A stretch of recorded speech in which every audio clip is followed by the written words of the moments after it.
Good afternoon. This is Robin Seymour for WKMH Radio in Dearborn, Michigan. You're tuned to WKMH. Hear the latest news. You're tuned to WKMH. Hear the sports review. What's the weather gonna do today? Cool, cool sounds the hi-fi way. Get it all here on 1310. Dial WKMH. Well, it is the time of the week that you've all been waiting for. We have with us today a wonderful lady. She is a grand dame if I've ever seen one. Wonderful, majestic old lady. Her name is Caroline Bonnell, and she's actually a survivor of the Titanic disaster, if you can believe that. Miss Bonnell, how are you today? Thank you so much for joining us here on wonderful WKMH. Mr. Seymour, I can't complain. Thank you so much for having me today. So, as I mentioned earlier, Miss Bonnell happens to be a survivor of the Titanic disaster. Her aunt was a survivor of the Titanic disaster as well. Her name was Elizabeth, but we are talking to Caroline. Elizabeth sadly passed a few years back. Miss Caroline Bonnell is going to relate her story to us in just a few moments. Stay tuned to WKMH in Dearborn. Pepsi-Cola hits the spot. 12 full ounces, that's a lot. Twice as much for a nickel, too. Pepsi-Cola is the drink for you. Friends, what is the secret soap that the most lovely Hollywood stars use to preserve daintiness? Pandora brand toilet soap, the complexion soap. Gentle white and so fragrant. It's perfect for a daily beauty bath. Leaves skin really fresh and sweet. And you feeling exquisitely clean from head to foot. Just try the Hollywood Beauty Bath with Pandora and you'll see why. Pandora brand soap's got that creamy, active lather that's soothing and gentle on your skin. Why, Pandora is 7 ways better than old-style floating soaps. Take a tip from Hollywood. Make Pandora your daily bath soap. Pandora lathers twice as fast, even in the hardest water. It's a luxury that any woman can afford. Just a few cents a cake. Now that's thrifty. With its flower-like fragrance, it's a Hollywood secret. Ask your grocer for Pandora brand soap today. Let's turn, shall we, during this brief intermission to an interesting situation. You wake up in the morning feeling weak. It could be a deficiency of iron. Iron you need for healthy blood and bones. That's why it's time to rise and shine. Yes, Rise and Shine yeast keeps your body physically fit. Your body requires iron daily. And what better way to give you the iron you need than Rise and Shine yeast in your breads and cakes? Rise and Shine yeast is a natural source of vitamins. Physician studies show 3 out of 4 women lack sufficient iron. If you are losing weight, feeling run down, weak, or easily upset, get the vigor and pep you need by using Rise and Shine yeast and by taking Rise and Shine yeast tablet supplements. It helps regain strength and needed pounds to feel and do your best. Go to your grocer or druggist and say, Rise and shine, please. We now return you to regular programming. But hear all the best around every twilight sound. On 1310, dial WKMH. Miss Bonnell, you say you met your husband on the Titanic. Is that correct? Yes, that's right. Mr. Thomas Cardeza. Yes, we met right in the veranda in Palm Court on the second night out, I think. That would have been April 11th. And we just went for a stroll around the deck. It was quite enjoyable. I really liked it, and we just hit it right off. Very nice, very nice. And what were you doing on the Titanic? Why were you going to New York? What did you do on board? What did you do the day of the sinking? Tell us all about it. I was going back home to Cleveland, Ohio, with my auntie Elizabeth. We had actually just come back from a family vacation together in Europe, and we decided to take the Titanic home, because why not? It is the largest ship in the world. It is practically unsinkable. It is the most beautiful thing that anyone had ever seen on the ocean. And I just thought it would be a wonderful opportunity, so I convinced Auntie Elizabeth to go with me. Now, you asked, what did we do on board? Well, the ship had all sorts of amusements to keep you occupied. They had a swimming pool, which I did not go to. They also had a Turkish bath, which I did not go to, but they did have wonderful reading rooms and palm courts and restaurants. And and they had what's it called? Oh, they had a cinema set up on board on the last night out. That was quite enjoyable. Yes, Thomas and I watched a Buster Keaton film. What was a Scarecrow? That was it. We watched Scarecrow in the lounge on the night that the ship sank, actually. And what else? Oh, there's just, social events like any crossing. Taking a ship in the Italian line or the Queen Mary. It's practically the same today. So strictly routine then, I see.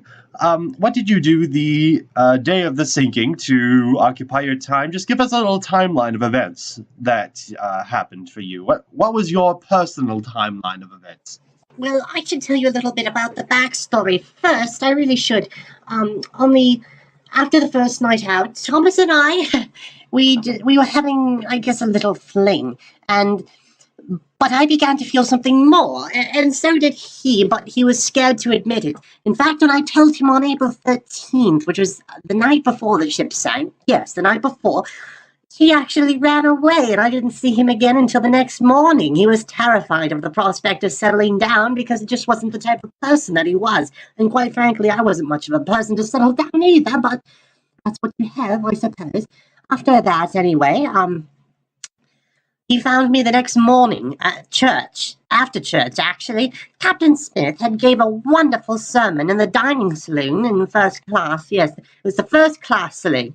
And there was this horrible woman running around the reception rooms, just selling people creams and ointments. Oh, it was horrible, and she had this terrible tee laugh. I hated her, but anyway, I don't think she survived. That's completely beside the point.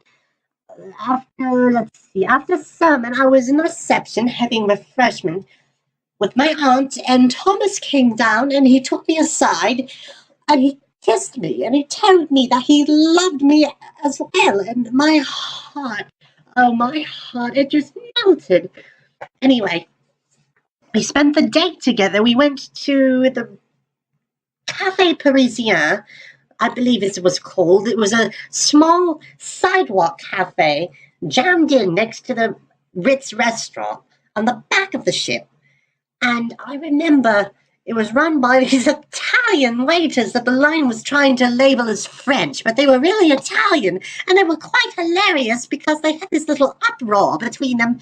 Oh, it was so funny. But anyway, we were in there having lunch, and he just held my hand, and the band started to play this lovely tune. I think it's called Largo. Yes, it's called Largo. Oh, it was so wonderful. And that night, we went to the moving pictures in the lounge, and then they asked us how the ball in the reception room. Oh, that was lovely indeed. We returned to my stateroom for some drinks, and then we went on deck. Oh, you did? Is that where you saw the iceberg?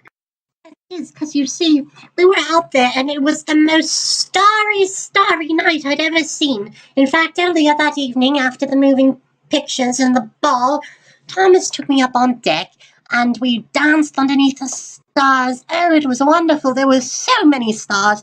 I don't think I've ever seen a night that starry in my life before or since then. Really, I'm telling the absolute truth. And the sea was calm, but it was freezing, absolutely freezing outside. It was terribly cold. So anyway, we were walking around deck, and suddenly Thomas screamed, "What on earth is that?" And I looked behind me, and this towering mound of ice, I swear it was as tall as the stacks of the ship, just passed us by, and ice crashed down onto the deck, and Thomas grabbed me, and we had to stand there and watch it just drift off into the darkness. We had no idea what had happened. Horrible. And after that, where did you go? Did you see anyone? Did you talk to anyone? Did you tell anyone what you had seen? What did you do? Well, after that, we rushed into the grand staircase. That's what they called it. It was really a first-class entrance, but everyone called it grand staircase. And we met with Thomas's mother, Mrs. Cardeza, and he was screaming at her, "I saw an iceberg," and it was huge, and we hit it. We ran into an iceberg, and she would not believe him. She called him a foolish boy, and so did my aunt. She called me a foolish girl. She was always saying that, you foolish girl. Ah! Anyway, we tried to convince people, but nobody would listen to us until the ship's surgeon, Dr. O'Loughlin, came down the stairs by order of the captain, I would later find out, to tell us that we had a boat drill and we were to put on our life jackets and go to our nearest station on deck. Actually, no, that would come later. We went into the lounge where the band was playing, and then the band, shortly after that, moved into the grand staircase for like only 2 songs, and then they went back out onto deck. Oh my God.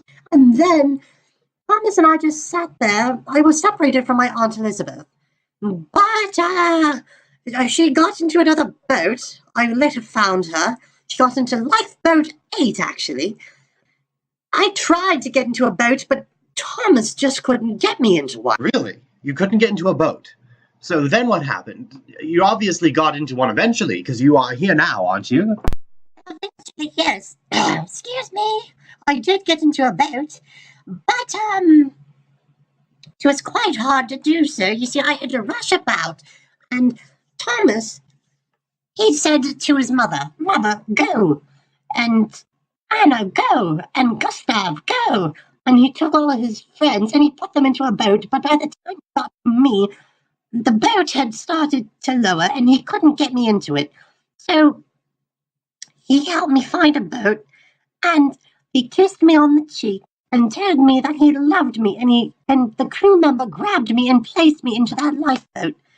And I thought I would never see him again until the Carpathia picked us up. Yes, the Carpathia for the Cunard line, the only liner come to our aid, picked us up. And I collapsed on deck as soon as I got there, and then I stood up and I looked around, and my aunt was still being taken on, but there was Thomas, and his man, Gustav Lesser, was screaming, "Helpless man, somebody, get a doctor, help him. He's not well." And I knew it was Thomas they were talking about. I rushed over, and poor Thomas, he was pale, his color was completely gone. He looked dead, quite frankly. I thought he might have been, but he was breathing, and we had to take his wet clothes off. We took off his jacket and his wet pants and wrapped him in 3 heavy blankets and gave him soup. And finally, the next morning, he was talking to us again, and he was quite better, much more improved. But I was so afraid that I'd missed him. Now, I did lose people on Titanic. My cousin, Otto Pontiac, he passed away. Excuse me, I'm sorry. Otto,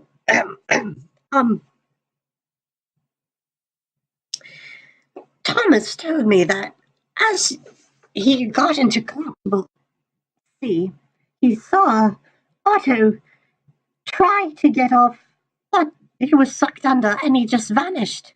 One moment he was there, the next he was gone.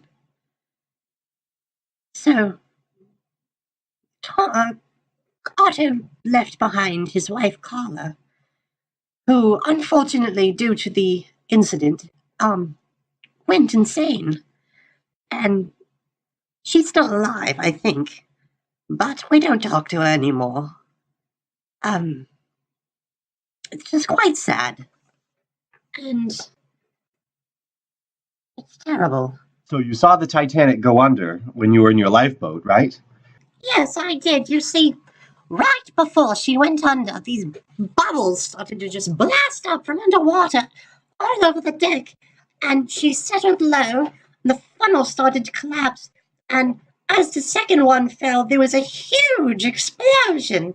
Coal dust ignited, I think. And it just blew the funnel right off the deck. And then the lights started to glow red. They dimmed and grew red. I am not kidding.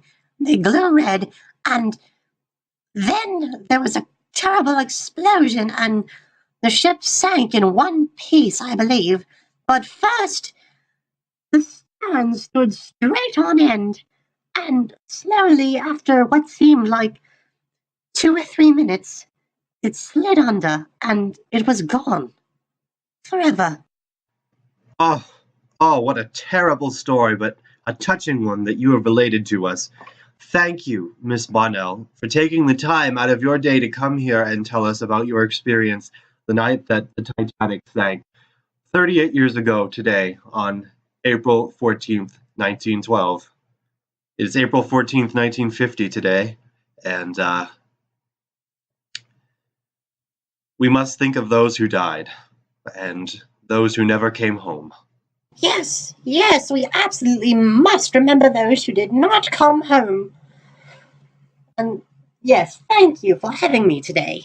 Thank you indeed. You have been listening to the survivor account of Titanic survivor Caroline Bonnell.